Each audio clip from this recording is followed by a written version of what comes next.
Hammaga assalomu alaykum. Ismim Nigina Muhamedova, men blogger, content makerman hamda Instagramda shaxsiy brendlarni yurg'izish bilan shug'ullanaman. Mobilografiya content makerlikda 3 yildan ortiq tajribam bor va hozirgi kungacha 700 dan ortiq ayol-qizlarni o'qitib, natijaga olib chiqishiga sababchi bo'lganman. Xo'p, bu darsim sizlarga nimaga manfaatli bo'ladi, nimaga qiziq, nimaga ko'rishim kerak deydigan savol bo'ladigan bo'lsa, bu videoyim aynan umuman Instagramda o'zini blogini yurg'izmoqchi bo'lgan, shaxsiy brendini rivojlantirmoqchi bo'lgan yoki Instagramda prosmotrlari yemayotgan yoki umuman Instagramda qanaqa o'zini tutishni bilmayotgan insonlarga bag'ishlanadi. 3 yillik tajribam davomida men 10 dan ortiq proyektlar bilan muvaffaqiyatli ishlab kelganman hamda mobilografiya content makerlik sohasida 700 dan ortiq o'quvchilarni o'qitib, natijaga olib chiqishga, ya'ni ayol qizlarni moliyaviy erkinlikka olib chiqishga hamda umuman mobilografiyani zo'r o'zlashtirib, natijaga chiqishiga sababchi bo'lganman. Hamda ko'plab mashhur kiyim do'konlari, tibbiyot kiyim do'konlari, misol tariqasida Dr. Queen va shunga o'xshash ko'plab do'konlar bilan fashion yo'nalishi hamda beauty yo'nalishida ishlab kelganman. Yana o'zimni sizlar bilan yaqindan tanishtiradigan bo'lsam, yoshim 30 da, oilaliman, 2 farzandni onasiman. Hamda men qanchalik kulgili eshitilmasin, oliy ma'lumotli pediatr gastroenterolog shifokoriman. Xo'p, shifokor bo'lib turib, oliy ma'lumotli bo'lib turib, nimaga men aynan Instagram media sohasiga o'tib ketdim? Bu haqida qisqacha sizlarga o'zimni tariximni aytadigan bo'lsam, men ikkinchi farzandimni dunyoga keltirganimdan keyin uyda dekretda zerikib qolmaslik uchun aynan bu sohaga kirib keldim. Va ko'rib turganinglardek, juda ham yaxshi natijalarga erishdim. Instagramda 40 mingga yaqin obunachim bor va sekin-astalik bilan YouTube vlogni boshladim. Tibbiyot bilan shug'ullanmoqchimanmi degan savol sizlarda bo'lishi mumkin. Albatta, tibbiyot bilan ham shug'ullanaman. Lekin men hozirgi kunga kelib, umuman kontent borasida, mobilografiya borasida o'zimni qalb kasbimni topganim uchun bu sohadan umuman uzilgim kelmaydi va ishonamanki, har bitta mobilograf, har bitta videograf meni ko'rayotgan ijodkor inson meni juda ham yaxshi tushunadi. Xo'p, mobilografiya content makerlik sohasi menga nima berdi deydigan bo'lsak, atrofga boshqacha nazar bilan qarash, kadr ko'zi bilan qarash imkoniyatini berdi va menga juda ham ko'plab emotsiyaga boy, xursandchilik beradigan va mendan umuman mamnun bo'lgan 700 dan ortiq ayol qizlarni natijasini berdi. Aynan media, mobilografiya, content makerlik sohasi menga moliyaviy erkinlik va moliyaviy yostiqcha berdi. Bu har bitta ayol kishini o'zini tub-tubida, qalbida bo'ladigan o'zini orzuchasi, kichkina orzuchasi va shu kichkina orzuchamga men shu mobilografiya, content makerlik sohasi orqali erishdim va buni orqasidan men o'zimga ko'plab qimmatbaho sovg'alar va sayohatlar sovg'a qildim. Ishonamanki, oranglarda umuman Instagramni qaysi joyda xato qilyapman, to'g'ri yurityapmanmi, qanaqa qilib Instagramni to'g'ri yurg'izish kerak va qanaqa qilib umuman Instagramda o'zimni tutishim kerak deydigan savollar bilan kuzatayotgan ayol qizlar va umuman insonlar bor. Bugun sizlar bilan aynan Instagramni qanaqa yurg'izish, qanaqa profil upakovkasini qilish va qanaqa qilib insonlarni o'zingizga jalb qilishingiz mumkinligi haqida gaplashamiz va umuman media sohasida bo'ladimi, har qanaqa sohada bo'lishingizdan qat'iy nazar bozordagi eng top mutaxassis bo'lishingiz uchun kerak bo'ladigan ko'nikmalar haqida gaplashamiz. Xo'p, endi birinchi ko'rib chiqadigan punktimiz profil upakovkasi, o'zingizga nickname tayyorlash va qanaqa qilib umuman Instagramda o'zingizni nomlash haqida gaplashamiz.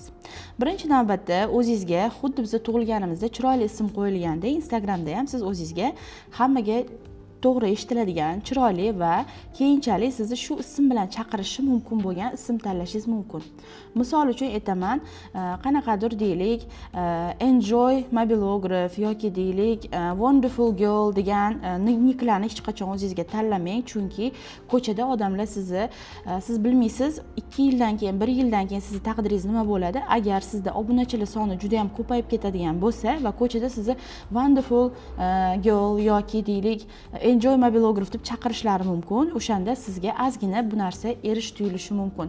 O'shaning uchun men sizga o'zingizning ismingiz, sharifingiz, ya'ni misol uchun menda Nigina Muhamedova bo'ladigan bo'lsa, Instagramimda ham xuddi shunaqa Nigina Muhamedova deb o'zimga nickname tanlaganman va odamlar sizni umuman murojaat qilganida ham, eslab qolganida ham sizni shu ismingiz bilan o'zingizga va atrofdagilarga yoqimli bo'ladigan ism bilan eslab qolishadi. Xo'p, endi keyingisi rasm.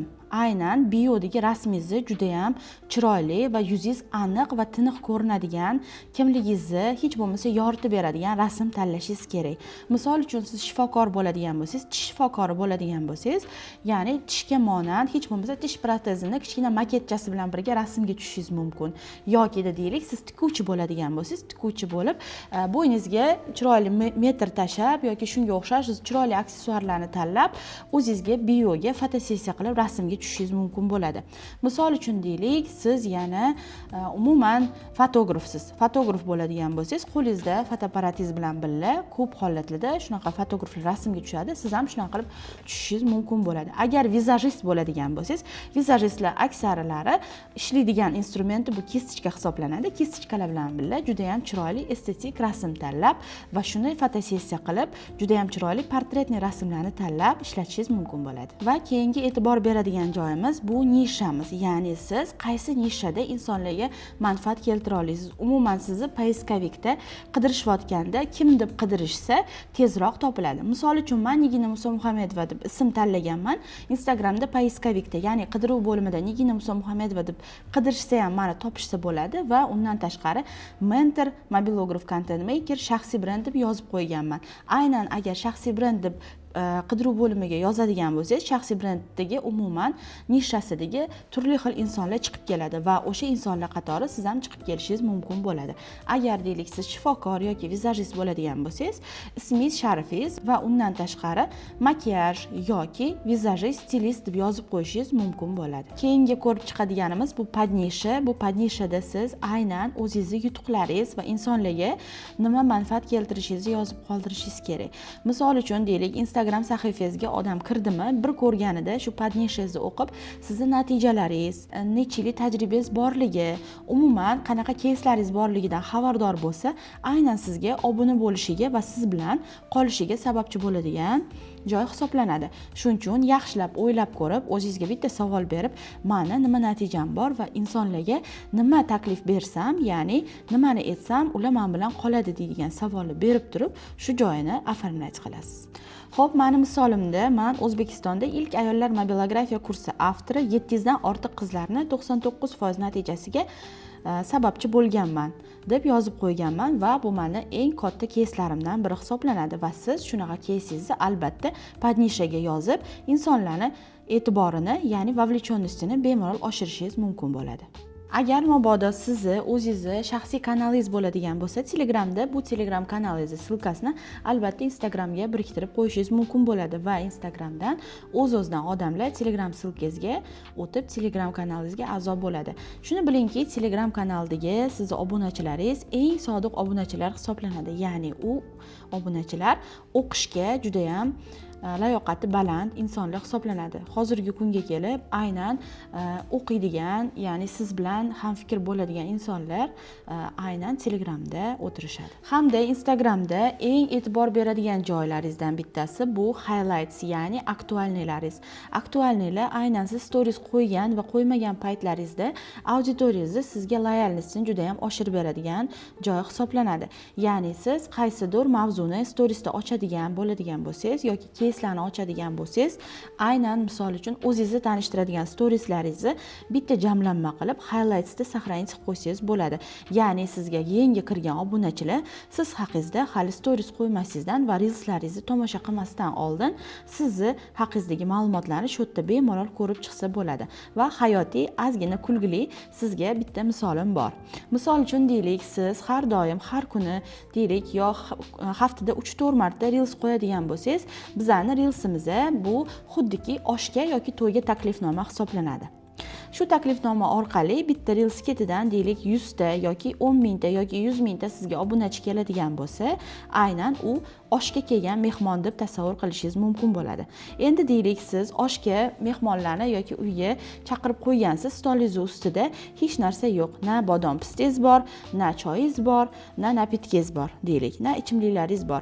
Aynan shu highlightslaringiz sizga to'yga taklifnoma bo'lgan, ya'ni kelgan mehmonlaringizni ovqat tortilishidan, suyuq-quyuq ovqatingiz tortilishidan oldin xizmat qiladigan, ya'ni mehmonlarni chalg'itib turadigan bodom pistingiz hisoblanadi. Xo'p, endi storieslaringiz bo'lsa, aynan insonlarga, ya'ni sizga kelgan mehmonlarga quyuq suyuq ovqatlaringiz, ya'ni bugungi kuningiz, men nima bilan shug'ullanyapman deylik, qaysi reelslaringizni ketidan sizga obunachi kelganini his qiladigan bo'lsangiz, aynan deylik, bu insonlarga, menga bugun kelgan 1000 ta obunachimga aynan deylik, kadr mavzusi qiziq ekan. Endi ularni loyalligini juda ham oshirish uchun bugungi storieslarda men kadr haqida va mobilografiya haqida, montaj haqida storieslarda o'rgataman yoki gapirib boraman deb u yog'ini loyalligini bemalol oshirishingiz mumkin bo'ladi. Deylik, bu sizda osh sifatida yoki suyuq taom sifatida xizmat qiladi. Xo'p, Instagramga qachonki siz jiddiy yondashadigan bo'lsangiz, Instagramga ishdek qaraydigan bo'lsangiz, deylik, har kuni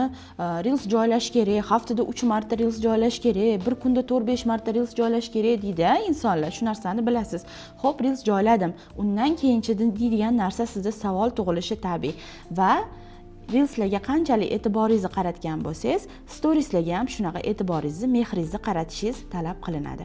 Chunki storieslarda asosiy savdo bo'ladigan joy hisoblanadi va auditoriyani loyalligini, sodiqligini oshiradigan joy bu stories hisoblanadi. Xo'p, endi umuman Instagramim bor, xo'p, mayli. Endi top mutaxassis bo'lishimdachi qaysi jihatlarga e'tiborli bo'lishim kerak deydigan bo'lsangiz, bu mavzuni ham sizlarga ochib berishga harakat qilaman.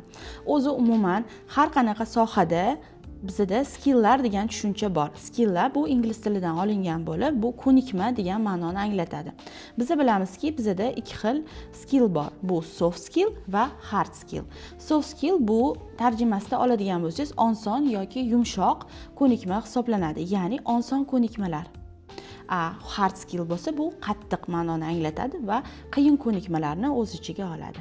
Qiyin ko'nikmalar haqida gapiradigan bo'lsam, deylik, siz maktabdan to 10-11-sinfgacha o'qidingiz yoki deylik kollej yoki litseyda o'qidingiz yoki oliy ta'lim muassasasida o'qib yoki universitetni bitirganingiz va umuman 4 yil, 5 yil yoki 9 yil yoki 3 yil sarflagan umringiz aynan bu bilim ko'nikmalarini egallash uchun ketgan vaqtingiz va mehnatingiz bu hard skill hisoblanadi. Soft skill bo'ladigan bo'lsa, soft skill bu oson, ya'ni yumshoq ko'nikma, ya'ni siz insonlar bilan kommunikatsiya o'rnatishingiz, sizning muomalangiz, ishga kech qolmasligingiz, umuman deadline'ga amal qilib qaysidir topshiriqni bajarishingiz yoki deylik, umuman insonlar bilan xushmuomala bo'lishingiz va shunga o'xshash narsalar bu soft skill hisoblanadi.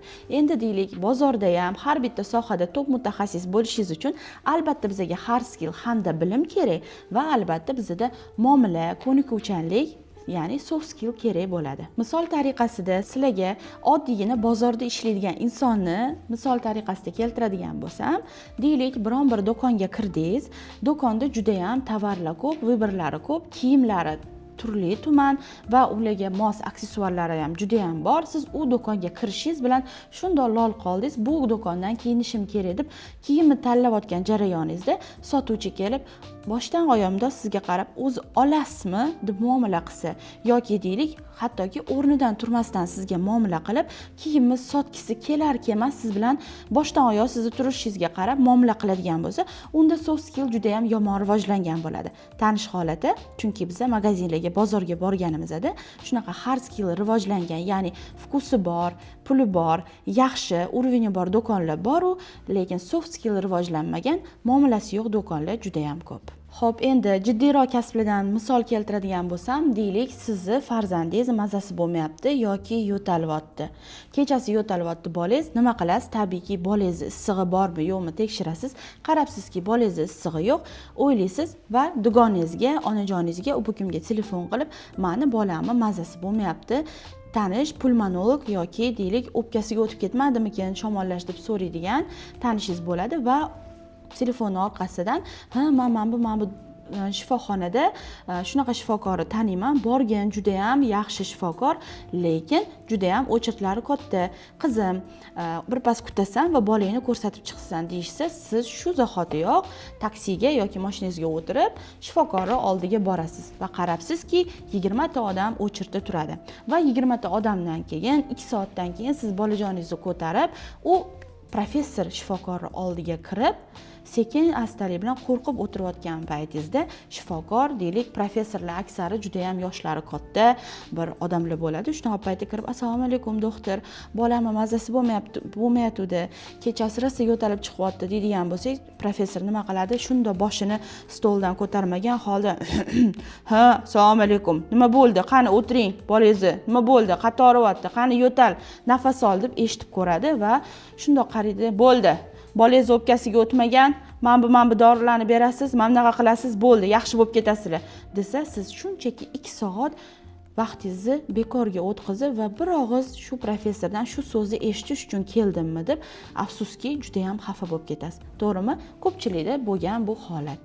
Ya'ni bu yerda bu shifokorni butun boshli hard skilllari rivojlangan, ilmiy ishlar yo'qlagan, butun boshli pulmonolog professorni afsuski soft skill rivojlanmagan bo'ladi. Ya'ni insonni xotirjam qilish, onani xotirjamligini ta'minlash, ya'ni etika, deontologiya degan narsalarga e'tibor bermaganini guvohi bo'lasiz va o'sha payt ozgina xafa bo'lib, boshqa doktor qidirishga ham tushishingiz mumkin bo'ladi.